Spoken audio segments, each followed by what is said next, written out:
Hello, everybody, and welcome into another special edition of my 5 takeaways from the SEC Week 7 edition. Please hit that like button. Please subscribe down below. It really helps out what we're trying to build. You can catch me on the SEC channel at 8 p.m. Eastern Time every Tuesday with my boy Tyler. You can also check me out on the Voice of College Football Texas channel, 7 p.m. Eastern Time every Monday night. I really appreciate that. Also, if you don't want to watch me, you just want to listen, go and find us on your favorite audio platform, whether that be Spotify, whether that be Apple, whether that be Amazon. We are there. Also, speaking of Amazon, use that link in the description. Does not change the buying process. The only thing it does is takes a little bit of change out of Jeff Bezos' pocket, put a little bit of change into Mark Rogers' pocket. That is the only difference there, guys. And again, please hit that like button. Please subscribe down below. It was a fantastic week in the SEC. This is my 5 takeaways. Number 1. Brent Venables does not have the qualities for long-term success at Oklahoma. Guys, it's kind of cool what we got yesterday. We got to see Texas and Oklahoma play. We got to see Ohio State and Oregon play. The two things that bring those games together, Dillon Gabriel. Dillon Gabriel, listen, I'm not a big fan of. I don't think he's that good of a quarterback. And my issue is, and I need to work on this, I am evaluating towards a pro perspective. I am looking at Dillon Gabriel as an NFL prospect. He is not a good NFL prospect. He's like probably a 4th or 5th round draft pick that will maybe start 15, 20 games in his career and then be a backup for a very long time because he has good leadership qualities. But he is a good, very good college quarterback. He reminds me a lot of Stetson Bennett. I think a lot of the qualities exist there. Just a gamer, hard nose, like a combination of Stetson Bennett and Max Duggan with more accuracy. That's what he is to me. And Brent Venables decided, he had almost 2 years to decide this. Well, about a year and a half. That Jackson Arnold was better to lead this team than Dillon Gabriel. He got to see him in the locker room. He got to see him on the practice field. He got to see him in interviews and situations in which how they reacted, and he chose Jackson Arnold over Dillon Gabriel. That tells me everything I need to know. The most important position in sports is the quarterback position, especially in college, because when you have a great one, it makes an even bigger difference. Brent Venables decided to get rid of a solid B plus quarterback over a guy that might have A potential, but we've seen he's really a D potential quarterback. So really, what are you doing, Brent Venables? Your defense isn't even as good as they made it out to be.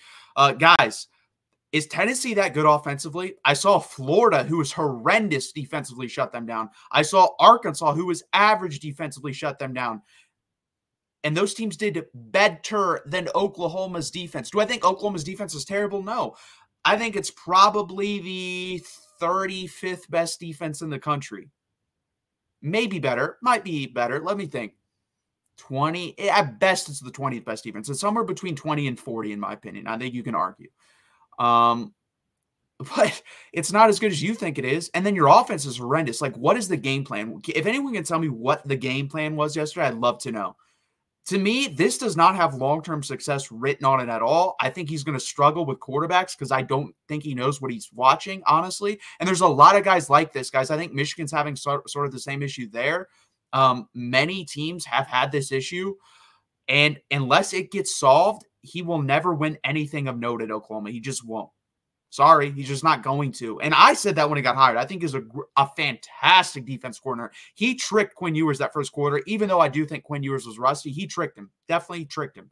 The footwork was the worst from Quinn than it has been in a long time. That was year 1 Quinn Ewers' footwork. So he definitely tricked him, but I don't think he's a good coach overall. And it takes different things to be a good coach than it does to be a great coordinator. And you see that a lot. You see that all over, guys. People get pushed to their incompetence level. I think Brent Venables has found his. I don't think he's a good coach. I think he's a good coordinator, and I don't think he's built for long-term success at Oklahoma. Number 2, I have LSU and A&M will be a knockout game for the SEC championship game. I really believe with the schedules they both have, LSU does have a semi-tough schedule. They play at Arkansas, which next week, that's going to be very interesting coming off that emotional Ole Miss win. Then you play at A&M, bye week, Bama, Florida, Vandy, and OU. To me, guys, if LSU beats Arkansas and A&M back-to-back weeks, I think they're going to the SEC championship game. I do, because I think Bama's going to drop one. Even if they beat LSU, I think they'll drop another SEC game, which would put them at 2 and negate that tiebreaker. And I don't see LSU losing to Florida, Vandy, or Oklahoma. So that's going to be very interesting. But that is going to be a knockout game for me, because A&M plays at Mississippi State, LSU at South Carolina, New Mexico State, and Texas. Could they lose 2 games there? Yes. I think it's hard for me to see that, though. But I really think one of these teams is going to go to the SEC championship game. And I was dead wrong about LSU. I'm not going to say I was dead wrong about A&M. I had them 8-4. But LSU, I said they're not going to be a playoff team. They're not going to compete for the SEC championship game. I think I've been dead wrong on that so far. I'm man enough to admit that. The defense is actually better without Harold Perkins. And a couple people, and I agree with this, have brought up an interesting point. Harold Perkins is a fantastic athlete. He is. But he is not a fantastic football player. And the problem LSU fell into is believing he was. They believed if they molded their defense around Harold Perkins, they could be good on defense. That was a gigantic mistake, and I've seen that. They played better versus South Alabama. They played better versus Ole Miss than they ever have with Harold Perkins on the defensive side of the ball.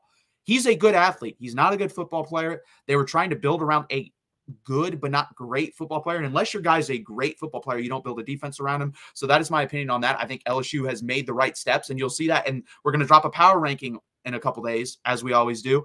I'm going to reflect that. I've been wrong on LSU. They're probably the team I've been most wrong on because the defense is improving. I like Nussmeier, but that was my case. I didn't think the defense was going to be very good. And they weren't.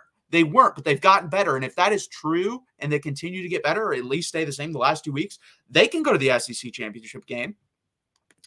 Vanderbilt's going to go bowling. I said last week they're going to go bowling. They just beat Kentucky, and what was an upset again. They were underdogs by 13.5 points. When I last checked, I don't know if that line moved any further, but their schedule, Ball State, they're going to win that game. That's 5. So they have to win one of these next couple games. Texas, at Auburn, South Carolina, at LSU, Tennessee. Guys, they could win 7 games. They could beat Auburn. They could beat South Carolina. They could beat Tennessee. I don't think they're beating LSU on the road, and I don't think they're going to beat Texas. But realistically, I can't believe I'm about to say this. Vanderbilt could have 5, 6, 7. They could have 8 wins. There is a world in which Vanderbilt has 8 wins, and I would be shocked by that. I'm not surprised because Jerry Kill's a great coach. I've said this too. If he's truly not having health issues, someone needs to hire him again as a head coach because he's a really good football coach. Wherever he goes, they seem to win. Diego Pavi is the ultimate gamer. He is fun to watch. He makes Vanderbilt tolerable to watch. Now, it's going to be interesting when he leaves because I don't think they're going to be very good again. But we'll have to see. But this year, I think they're going to win 6 games minimum, 8 games maximum, and that is a hell of a year for Vanderbilt football. And congratulations to them. It's been really awesome. And, guys, I was going to try to go see Texas at Vanderbilt. I'm not paying the ticket price they are now. They have tripled since I looked into going. Not going to do that, but it's going to be a fun week when that does happen. There's probably going to be more Texas fans in Nashville than Vanderbilt fans, but it's going to be fun. Number 4, another hot take. Lane Kiffin's not ever going to win a national championship. He's just not. I have never been a gigantic fan. Again, I think it's a lot like the Brent Venables thing. I think he's a fantastic – I take it back. I don't even know if he's a fantastic offensive coordinator anymore. Is he? Because I think LSU's defense has gotten better, but has it? Alabama's defense really wasn't that great last year when you played them, and you could only put up, 10 points? I don't know. And I'm not a fan of Jackson Dart. You guys have heard me say that too. I think he's one of the most overrated quarterbacks in the country, if not the most overrated quarterback in the country. I just don't believe in Lane Kiffin. He is now 10-20 versus ranked teams as a head coach. That is bad. You've been at big-time places. You should be able to have at least a 500 record there. You've been at Tennessee. You've been at USC. You've been at Ole Miss. Guys, I'm telling you right now, if you're a Florida Gator fan, you want Lane Kiffin, you're making a mistake. He will probably get you 9-10 wins. You're not going to win a national championship. So if your end goal is winning a national championship, that is not the road to travel down. This guy has too much talent on this football team, even though I do think, again, Jackson Dart is overrated, but you have good running backs. You have good wide receivers. Your offensive line is good enough, and your defense is actually really good. I think your defense is a top 5 SEC defense, and you can't beat a team like LSU in a down year for them, and you couldn't beat a team like Alabama reeling off of South Florida. When are you going to win a big game?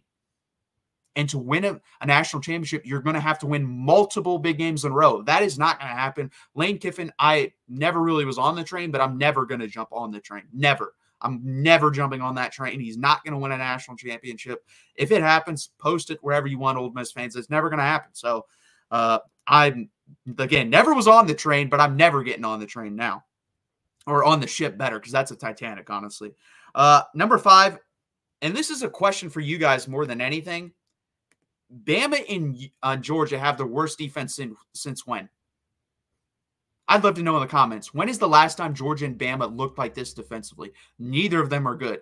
Are they terrible? No. In the scheme of football, they're average defensive teams. But Bama gave up 25 points. You're like, oh, that's not that much. Lenoris Sellers at quarterback had his best game.